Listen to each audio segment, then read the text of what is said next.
Considering how important you think that vote was for the Democratic nomination, do you think it's disqualifying to have voted for the Iraq War? Yes, I do, because frankly, I think as a party we should be making this quagmire, this endless debacle, the chaos that's over there, a Republican mistake.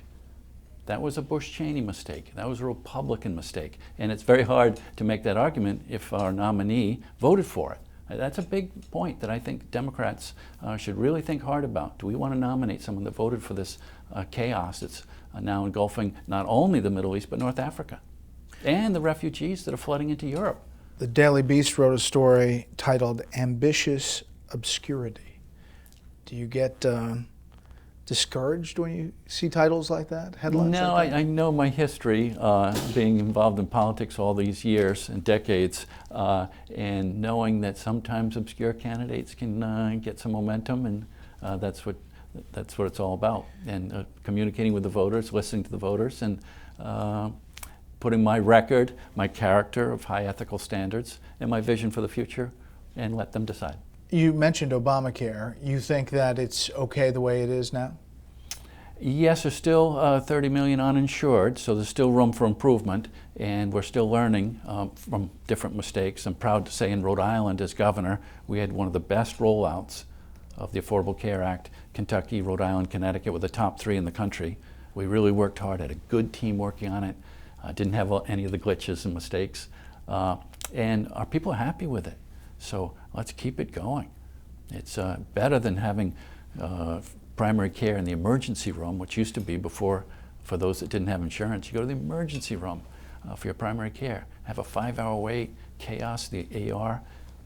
That's not a good way to have health care in this country. What do you think is the biggest challenge facing the U.S.? Oh, there are many. Certainly overseas, what's happening, and with the conflicts and the endlessness of it. How do we keep from passing this on to next generations? And the refugees now that are flooding into Europe. Right now it's just Europe, but anything that destabilizes Europe affects us. Climate change, of course, get together and address climate change. And the disparity of wealth, I think those are the 3 biggest issues. The conflicts overseas, climate change, and the great disparity of wealth, and the middle class that struggles so hard to make it, to educate their children, coming out with a high debt. Those are the 3 big issues, I think. So with the debt high and this income inequality, how do you reverse that? Deal with the debt, but yet deal with a struggling middle class and lower class? Well, I do think that under H.W. Bush, the first President Bush, he put in a tax package that addressed some of the wealthy paying more taxes. So that's a Republican that did it, and then Bill Clinton did it again, and both of them suffered politically. H.W. Bush didn't win his re-election, and Bill Clinton lost the Senate and the House in the '94 election. So there were political pain for doing that. But it helped bring surpluses, and so that's one area. Get the wealthy to pay their fair share, and even Warren Buffett says we need to pay our fair share. And the other is good social programs, Pell Grants, Head Start, the career and technical federal program called Perkins that gets the career and technical schools. These are good social programs that are proven to work. So a combination of making the wealthy pay their fair share, good beneficial social programs that are proven to work and always open to improvement. If we can improve Head Start, let's do it. But these are how you build the middle class. And that's what makes America great, strong middle class. At our peril, we do not look after our middle class in this country. Why should somebody vote for you instead of Bernie Sanders? My record, I have a 30-year record. Please look at my 30-year record. I'm the only candidate, Democrat or Republican, that has been a mayor, a governor, and a United States Senator. Of all those candidates running, I'm the only one that's been a mayor, governor, and a United States Senator. My character, my 30-year record, I have a clean record of high ethical standards. I invite the scrutiny of my record for my ethical standards. And then my vision. Those are the 3 things. Look at my record, look at my character, and look at my vision, where I want to take this great country of ours. And climate change, you said you would be more aggressive than President Obama?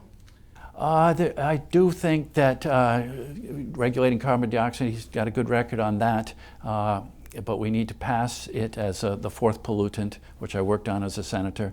And yeah, I think we can be a little more aggressive, join those countries around the world that want us to address climate change and carbon dioxide. At the same time, protect American jobs. I'm fully aware of the coal industry and how important those jobs are.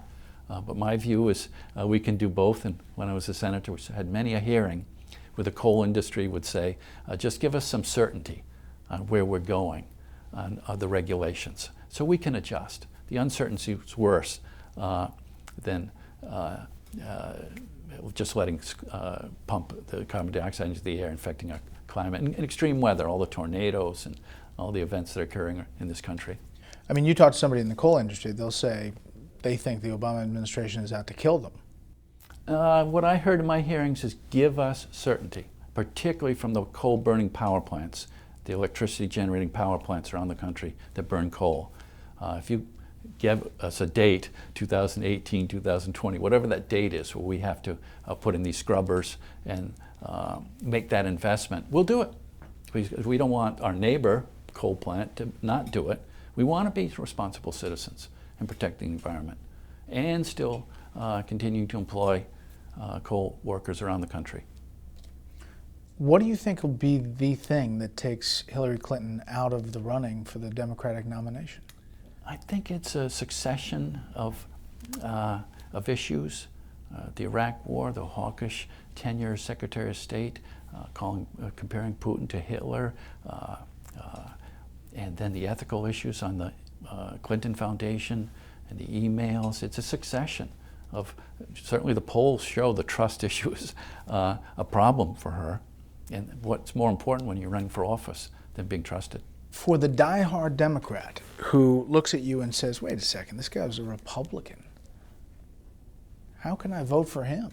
Yeah, people are saying that. A little too freshly minted Democrat, but I argue accurately that I have not changed. Please look at my 30-year record on the environment. I haven't changed. I've been consistent on protecting clean air and clean water. Look at my record on fiscal responsibility. I have never changed on wanting to pay for the things we buy today, not pass them off to future generations. Look at my record on civil liberties and women's reproductive freedoms issues. Consistent over my 30-year record. Fourth Amendment, First Amendment rights. Look at my record on fear of foreign entanglements. I've never wanted to be adventurous overseas and muscular overseas. So these are core beliefs that haven't changed. And so I asked the Democrats, those fit with your beliefs. That's the way I've always been.